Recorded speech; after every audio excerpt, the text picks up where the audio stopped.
Hello,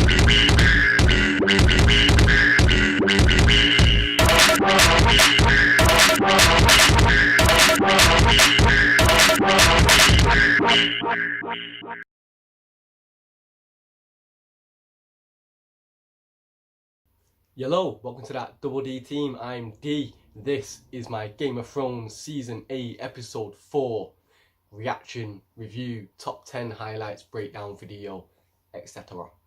Yo, Episode 4, picking up after the last Episode 3, the Battle of Winterfell, titled The Long Night, which everyone was hyped for. 55 days of consecutive shooting, the most epic battle in TV history, expecting all of our favourite characters to die. And he didn't, and the Night King died with one stab to the chest, and we've got 3 episodes left, so half the season. Yeah. Marmite. Now, my reaction video after that episode last week, I was gassed because obviously I watched it and I had highlights and I enjoyed it throughout the week, reviewing it, listening to reviews, discussing with people, highlights, lowlights. It's a lot. So this episode, I was very thankful to get back to what I call the Game of Thrones style, which is just interlocking between couples of people, random couples you've thrown together with lots of dialogue, popping from scene to scene, character to character, King's Landing to Winterfell, Dragonstone, the sea. Yeah, let's get back on the character build up for the crescendo and finale coming end of this season.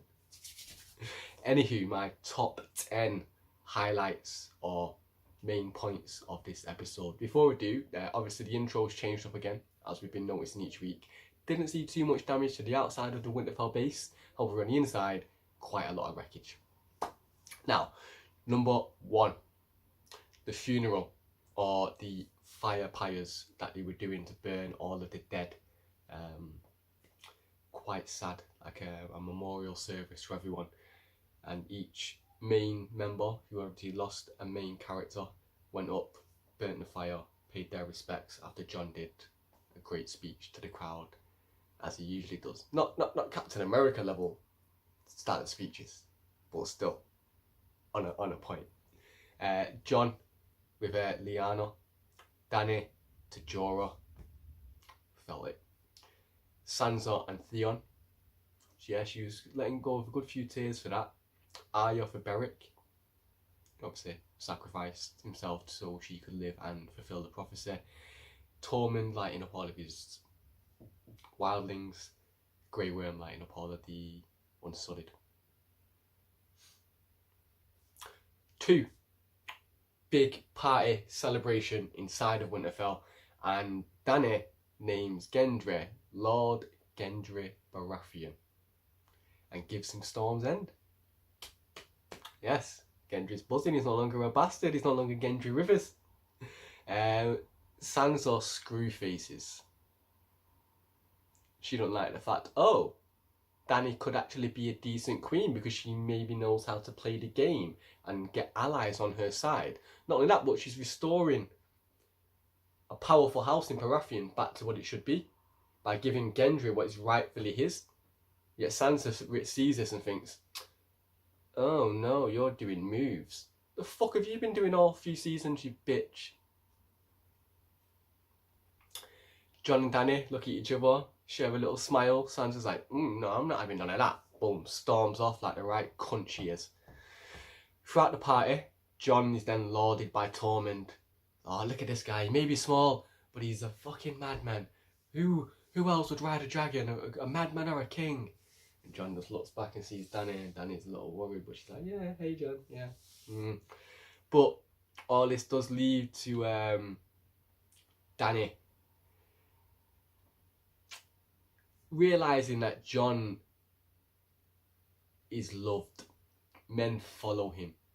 He's a leader, and if they realise he is king, they could force him to be king rather than want to be king. So Dany's not happy about this suggestion, and she looks at it, she has to walk away. Varys clocks this as well, so you're like, Varys has been quiet all season so far. He's got something up his sleeve here.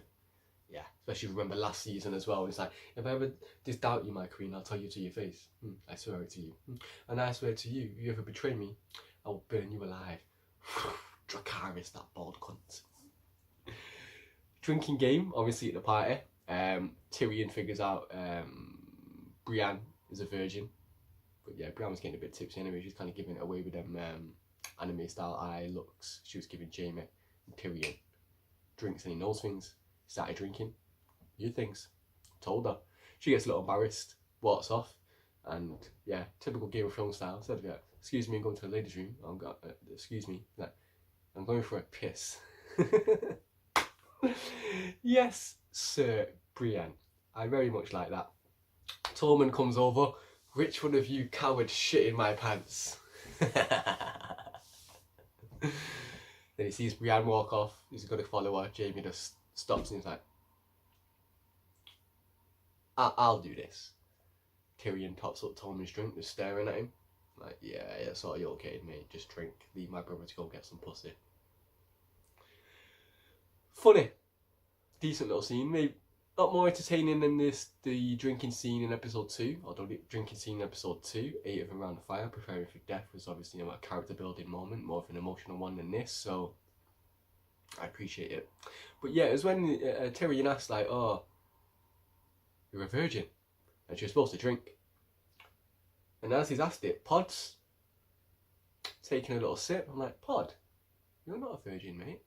Unless you're telling lies about them stories, about them girls that paid you, and you're like, mystery solved, I think. Number 3, we get a couple of reunions. Well, again, Sansa and the Hound reunion. She never actually does say thank you for rescuing her from them rapists and killers. But in her Sansa way, I suppose it is, they have a little conversation. This is after Sansa's tried to provide Tormund and the Hound with some prostitute whores. Tormund accepts, the Hound doesn't. And this is all orchestrated by Sansa. It's like she's trying to get people. She saw what she did with Gendry, what Daddy did with Gendry, and thought, right, I might need to get a few players on my side as well. I might go into it further at the end of the episode, but I don't like Sansa.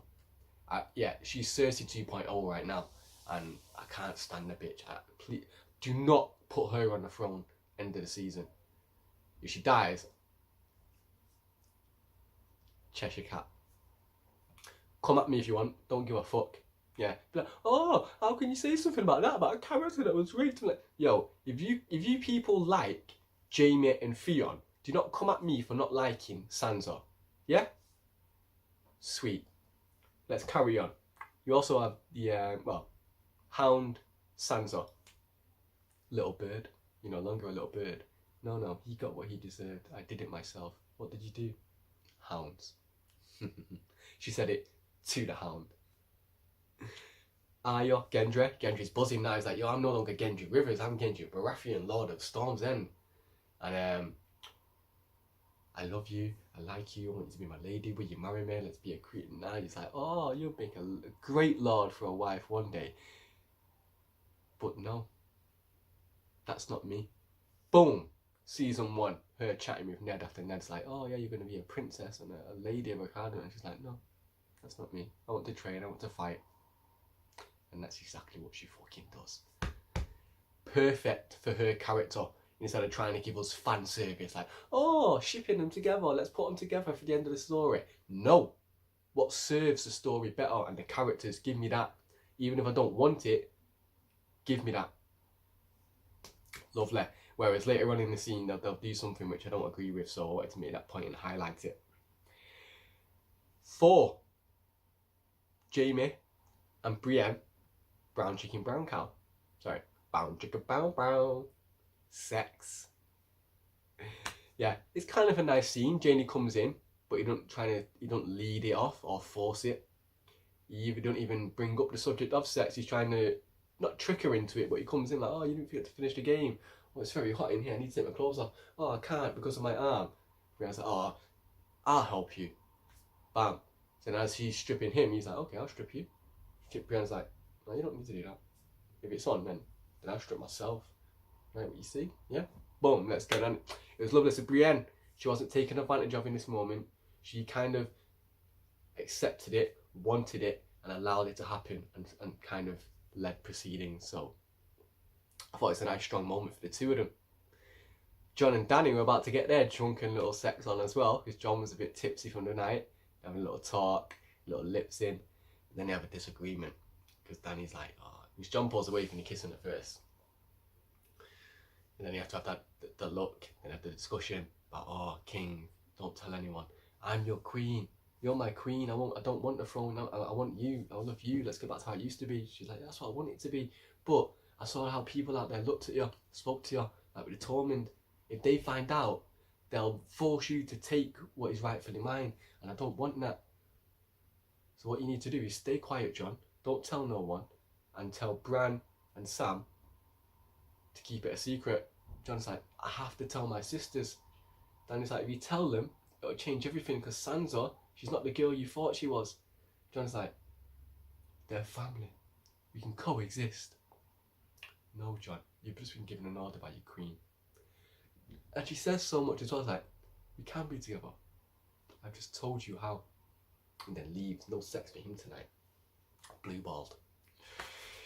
So what could go on there? 5. They then come to the battle plan. And Dany wants to attack. Because obviously, we've won the Great War. Now let's win the last war. But there is other stuff to be discussed and sorted out here.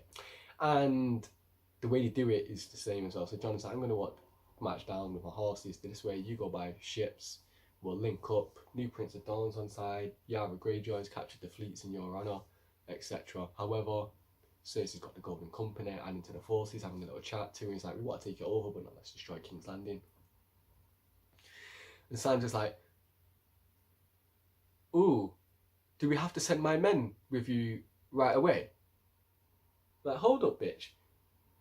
You're saying I came to this war with all my armies, all my dragons, after diverting my attention to go and get what's rightfully mine on the throne. I've helped come, saved the day, lost a majority of my fleet and people, and my dragon, aka child, along with my best, most trusted ally, longest trusted ally in Jorah. And now I wanted you to return the favour and give me your men to go and get what's mine. You're like, whoa, let's put a little time out on it. Fuck you, you gingerhead cunt.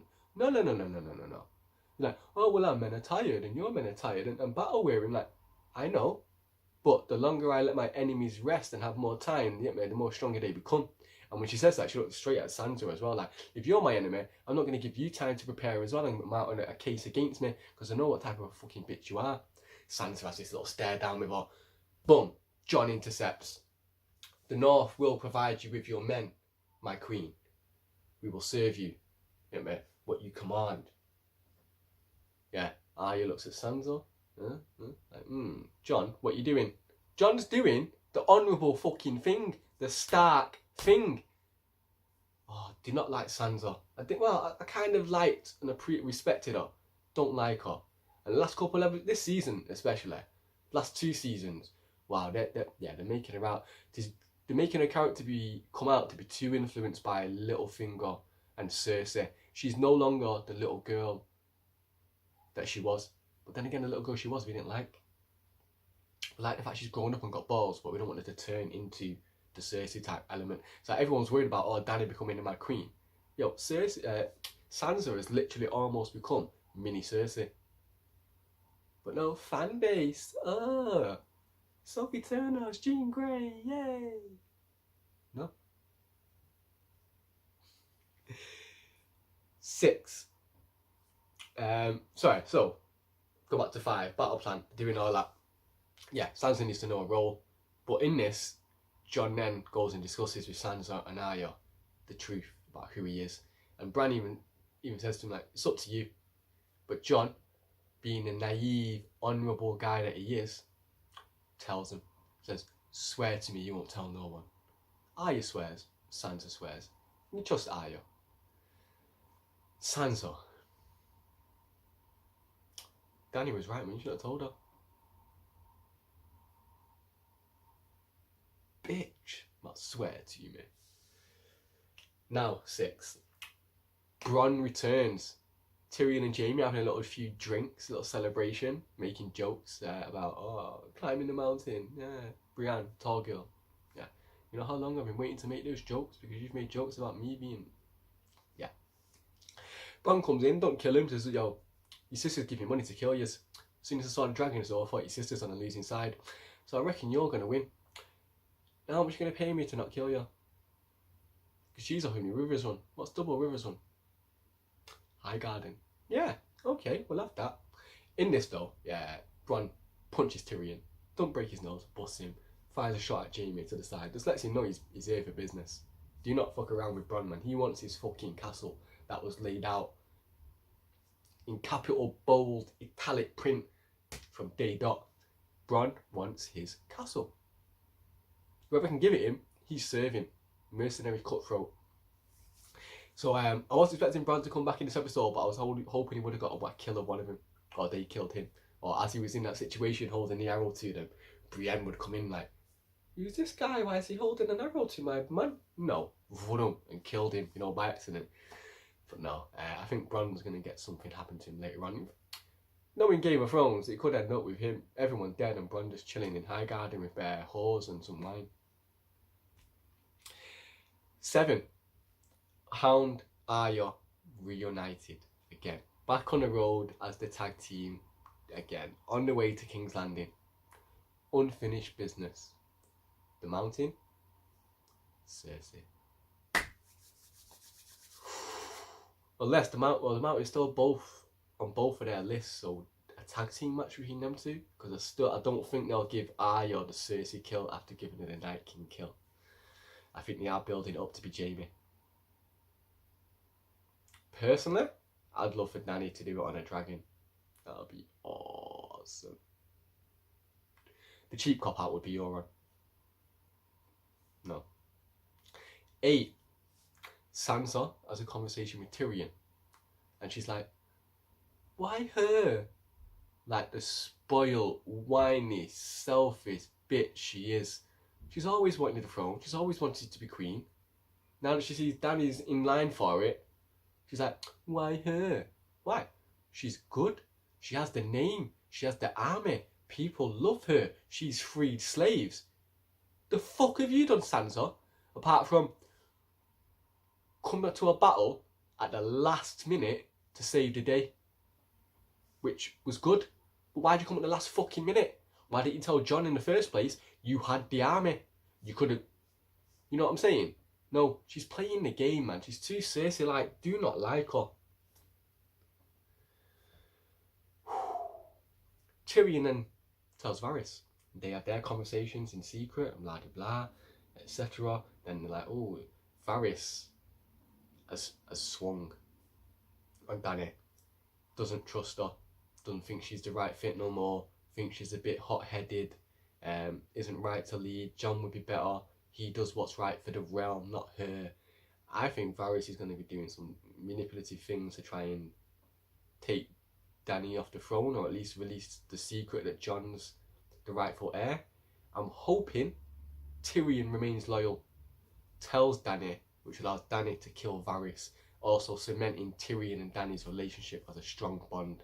Because earlier on, when Dany came up with the idea to give Gendry the lordship, she even said to Tyrion, you're not the only person that's clever.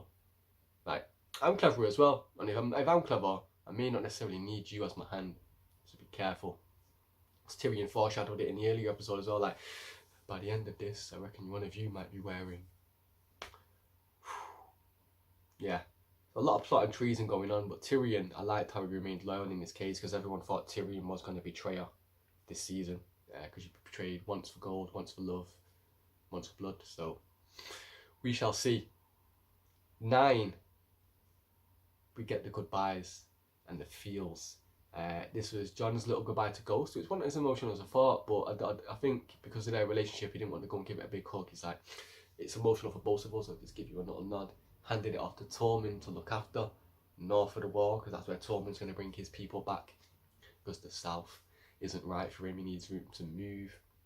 And obviously, he's been spurned by Brienne. Says his goodbyes to Tormund, which I really liked. Like, they're brothers in arms, them. Yeah, really do. And a major influence on Jon as well as a character, I think. on one of Jon's most loyal, trusted steeds, along with Sam and Davos. Speaking of Sam, gets his goodbye to Sam, heartfelt, best friend I've ever had, gives Gilly a hug. It's like, oh, pregnant? Sam's like, there's only so many books to read down in the Citadel. So he was getting it on with Gilly a lot. So yeah, another baby, gonna name it John if it's a boy. John's like, oh, I hope it's a girl. But no, I reckon it will be a boy, and that'll probably be the final scene of the whole show. Sam writing the book, A Song of Ice and Fire, with Gilly with little Sam sat next to him on his lap, Gilly in the corner, breastfeeding a baby. Yeah, shot in the dark. 10. R.I.P. Rhaegal. Because while they're coming now to King's Landing, I believe it was, I thought at first it might have been Dragonstone. Dragonstone's kind of on the way to King's Landing, so yeah, it could have been. They're on the ships. Dany flies past in the dragon, Rhaegal beside her, and all of a sudden,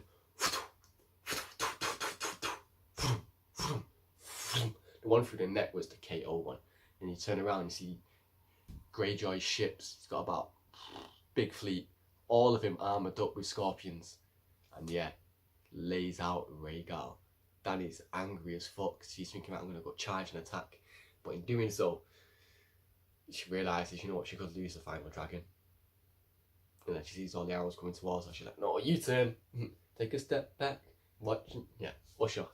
Did a U-turn, got out of there and retreated, which allowed Euron to then focus his fire on her ships with the spikes and the scorpions, and everyone had to go overboard, including Tyrion, who hit his head, similar to when he went over with Jorah in the Greyscale area of Valyria. Next thing you know, right, he washes up on shore with Varys and Grey Worm. You're thinking, okay, most of these are fine. Dany's probably okay in the air with a dragon. No, Missandei. Realise Cersei then has sacked the ships and now holds her hostage. Breaker of chains my ass. They have the standoff where Dany brings out a little troop, about 100 people, goes up to the wall to have a little discussion. Cersei stands up top, the mountain, and Missandei. Qyburn comes out to talk, so Tyrion has to walk over. They have a little interaction. Qyburn's like, oh, well, let's keep Missandei now. Tyrion's like, yo, come on, man, you're a smart guy. Let's try and work our way around this. We don't want bloodshed. We don't want death. We don't want all the kids in here to be screaming, burnt on fire. Let's come to a resolution. It's like, I'm just a mouthpiece for the queen. So like, move then. What's over? Cersei, sister, let's get a way around this. You don't have to do this, man. Come on, man. I don't want you to die. I don't want your baby to die. We can both live. We can both survive. Both get through this. And as soon as Tyrion mentioned how she's not a monster because she loved the kids, you see the reaction in Cersei change, that emotional, but then tries to put that stern face back on. Yeah, Rhaegal, back to it. No one can see me fall. Like in episode 1, as soon as Euron leaves the bedroom after sex and you hear the door close, face breaks down. She can't hold it together anymore. Image, facade, a lot going on for Cersei, but we hate her. So, they have that, and Cersei's not budging and just tells Missandei, you got any last words? Now would be the time. Missandei looks out, makes eye contact with Dany and Grey Worm, and instead of saying to Grey Worm like I love you or something in Dothraki or in Sullied, she goes Dracarys, which in the moment I was like, second viewing I'm like, you know what, she's accepted a death, and she's like, my queen, it's fine. You will avenge me. What you're going to do to this bitch is burn her. Dracarys. The way she's saying like, you know what, Dracarys, take them all out. Or just Cersei, I don't know. But yeah, kind of a nice way for Missandei to go. Grey Worm took it hard. Expect a lot of Golden Company soldiers to die at the hands of Grey Worm next episode.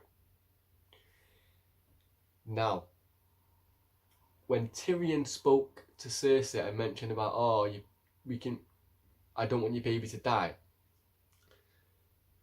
that means Tyrion knew she was pregnant. The last time they'd met, a couple of months earlier.